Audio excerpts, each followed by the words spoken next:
Okay, here's a little bit of a business 101. Been talking to a friend on Facebook, and it kind of gave me an idea for a YouTube video. It's all about business and how uh, imports, exports, mass production, or even smaller productions happen in manufacturers that produce goods for customers' wants and needs.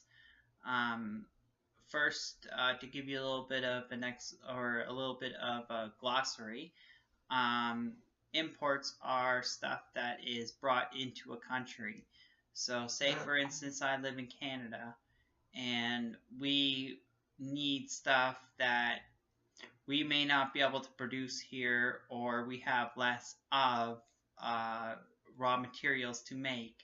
We would make it more cost effective for us to bring in imports from other countries, and we pay them for that, whether it be through um, money or whether it be through other resources, kind of like a even trade, or nonetheless, paying people with one source for another source that is of equal value.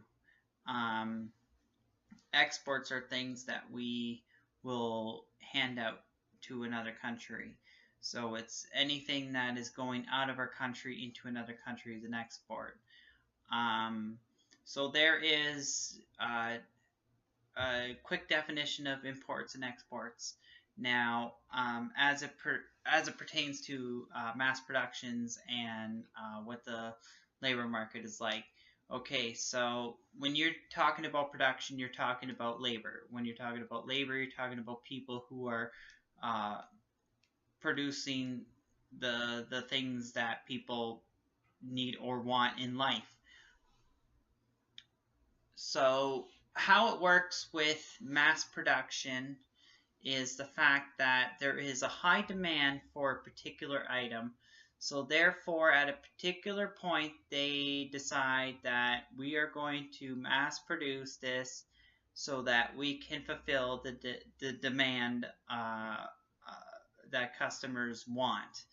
Mass production becomes a very sketchy thing because now you're talking about fast.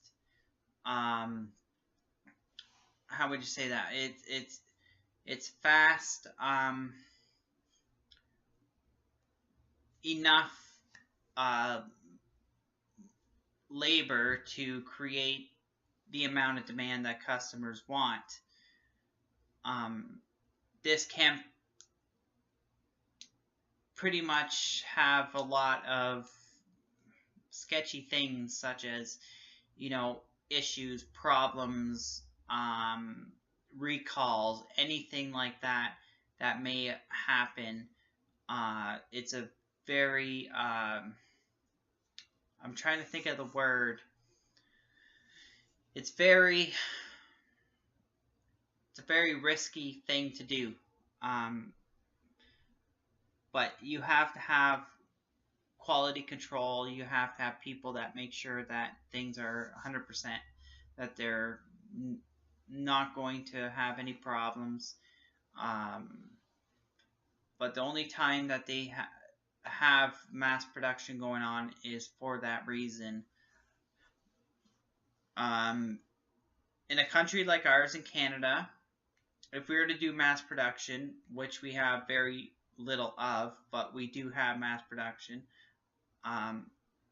we are paying those workers at a reasonable rate according to the labor market and what what our GPA is like at this point. GPA is the great percentage average of the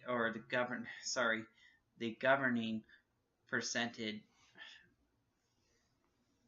Sorry, I'm a little tired. Gross percentage average of the country. based on the sorry, I'm a little tired. Based on what the what are we above on and what we are below on. I can't think of the word, but if you can think of the word, just let me know through the comments what it is. I'm having a hard time here. I've been working all day, but anyways, so yeah, it all depends on that. So say for instance, okay, for example, in Ontario, the usual rate of minimum wage is $11.40 based on this day of February of 2017. In other provinces, there could be a difference in wage increase or wages based on minimum wage.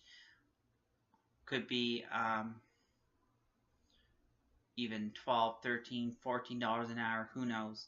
But it's all based on what you think the workers are worth and what you believe that you want out of your workers. If you want to give them an increase of pay, if you can afford it, if you're not in it for just the money, if you want, high quality people and products, you can go with that. But it seems like I'm going off track here, so I'm going to give you the basic things that you need to know, and that is mass production in a richer economy pays less than the GPA, obviously, and for other countries that do mass production that have a lower GPA, like say China has a lot of people that live there. So if they have a lot of people living there, then they're going to pay them less, right? Because there's too many people that need jobs. So the demand for jobs is there higher. So therefore you're going to pay them lower. In a country like Canada, where you have less people, you pay them a little bit higher. And that's the whole thing there is you got to go based on how many people are living in a country and how many people are needing a job. And you say, okay, you have this many people needing a job, our GPA is lower, so therefore we are going to pay them lower based on that.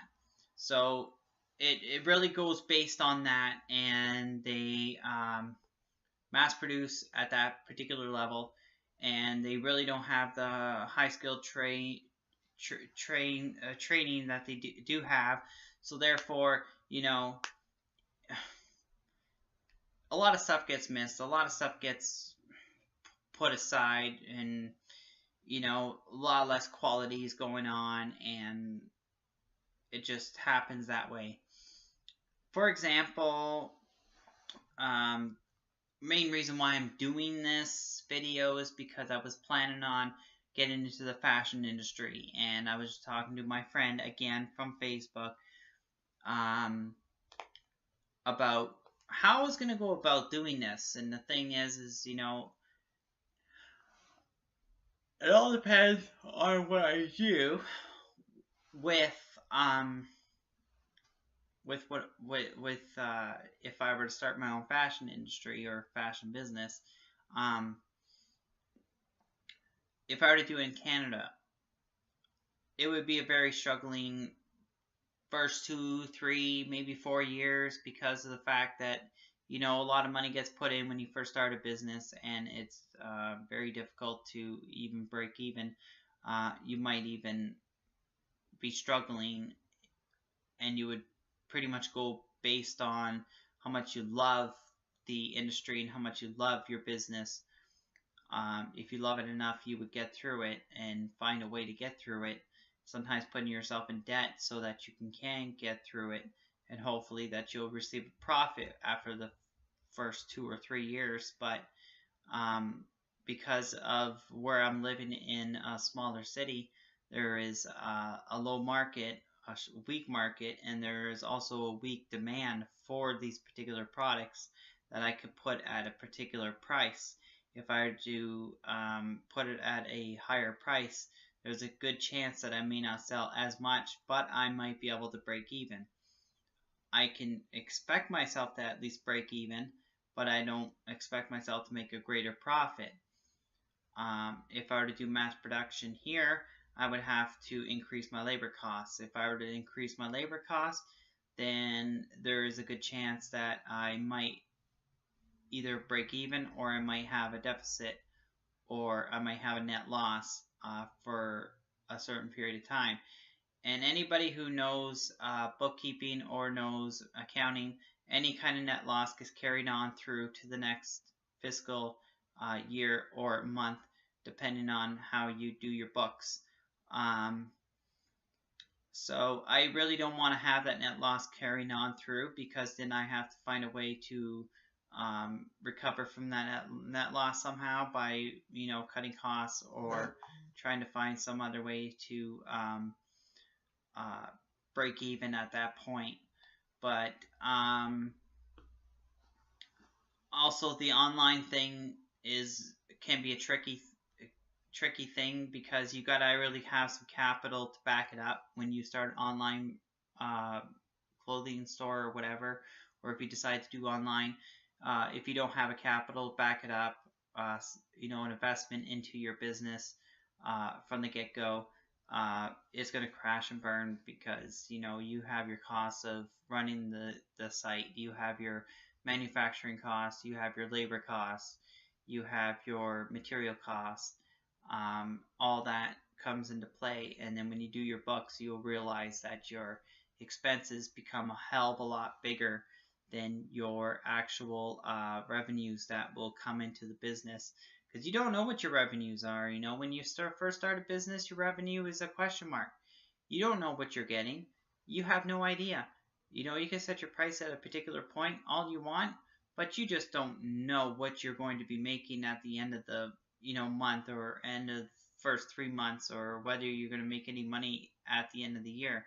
So it's a very tricky thing. The only thing you go on based on predictions, go based on projections, and hope and pray that you make that. But anyways, just to finish this off, it's a very complicated thing, and you have to know your background. You have to be able to understand business to a particular, to a certain extent, and you also have to research other businesses, whether it be a specialty store, whether it be a department store, and see how they go and how they work. And you have to do your research before you even decide to do something like this. But anyways, I'm hoping that this gives you an idea of how it works. If there's anything that you're questioning about, just let me know, and I could do a video based on that and try to give you an explanation. This is something I really understand and know inside my head, but it's hard for me to explain. I would have to actually go out and show you, in a store or something. I'd have to go out in the real world and give you an illustration on how it works. So anyways, if you have any questions, comments, or suggestions, just let me know, and I would be happy to explain it the best way I can. Hopefully it will make sense to you, and thank you very much for listening to me, and I hope you have yourself a wonderful, fantastic day.